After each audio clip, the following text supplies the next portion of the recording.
House lights flickered beneath the storm's roar, children quivering before wrathful parents. Outside lightning blazed, revealing droplets of water clinging to the windows, lost adventurers who couldn't go back and would rather not go down. On the dry side of the glass, a girl stepped into view, her green eyes narrowed at the mess.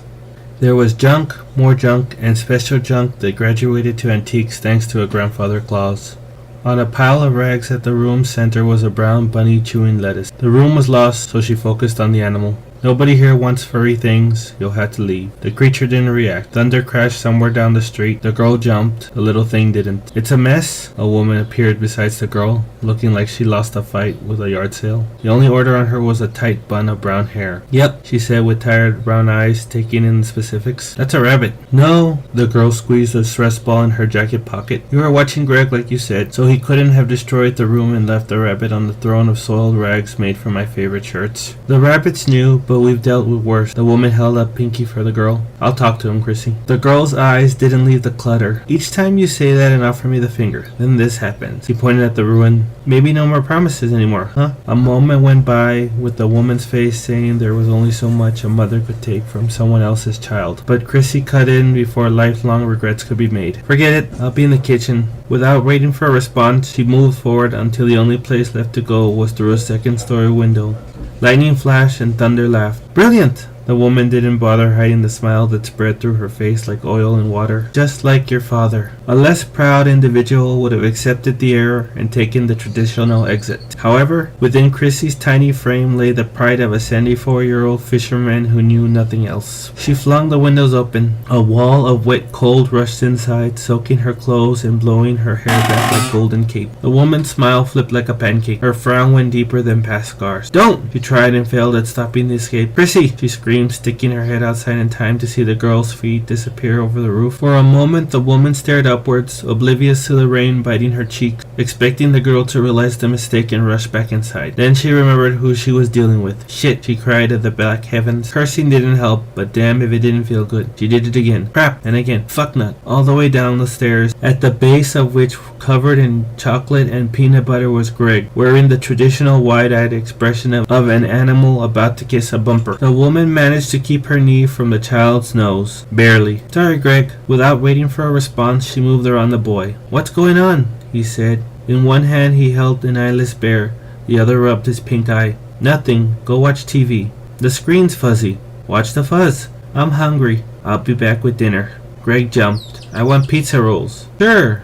The woman faked a smile before moving to the door. She had to put her shoulder into opening. Outside she was met with icy rain stabbing her face, claws of lightning tearing the black fabric of the sky, thunder roaring for a worthy challenger. Everything was hard to ignore, but that was life and she had practice. In the back there was a green and rust shed, whose doors, due to months between movements, was never easily opened. Typically, admission was achieved by scraping off rust, but mule kicks worked too. Inside, the ladder waited on the floor, somehow managing to project an "I knew you'd be back" smugness. Oh, fuck you, ladder, the woman snapped. Thanks to the ground soaking up water quicker than a 3-year-old soaked up bad language, as well as the ladder being just as accommodating when it came to hurrying, returning to the house wasn't easy.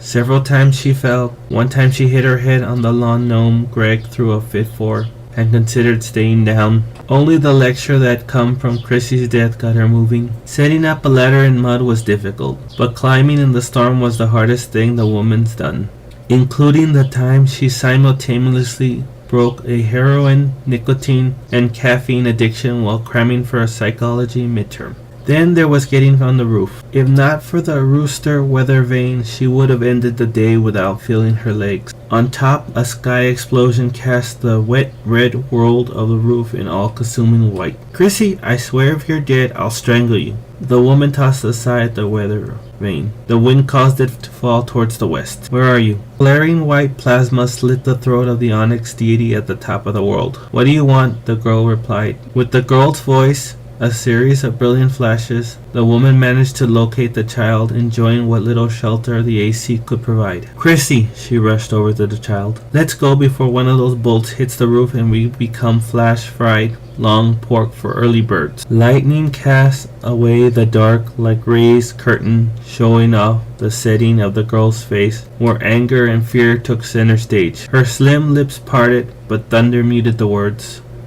What? The woman said. I'm fine. Another flash revealed goose flesh running up and down the thin white arms the girl hugged herself with. You're freezing. The woman grabbed Chrissy's hand and pulled. Come on. I'm not going. Like hell you aren't. I'm not. Chrissy freed herself with a yank and pressed against the AC. Fine. The woman's arms went up in surrender. I'll stay and we'll both get sick. In reply, the world went white and the hair all over their bodies went rigid like mice in the presence of a snake. Thunder strong enough to rock the roof demanded they leave. Chrissy, not one to argue with nature, relented. Let's go. As tempting as it was to compare the girl to her father again, the woman held back the words and led her ward to where the metal rooster once perched. Near the edge, the woman froze. Fucking hell, she mumbled, and silently begged a flash of light to reveal their salvation. What? Chrissy shouted. The ladder's not here. Chrissy forced whatever it was that belonged in her chest back down her throat. Let me see. She tightened the grip on her guardian's hand and leaned forward for a better view. It's down there. Where? As if on cue, lightning and thunder burst forth in unison, revealing the means of their salvation sinking into the murk. Without a sound, the slack-faced adult fell to her knees, hypnotized by the glimmering steel that was her hope. Relative lifetimes passed with the two in silence before the woman found the silver lining in the hell above that tickled her just the right way.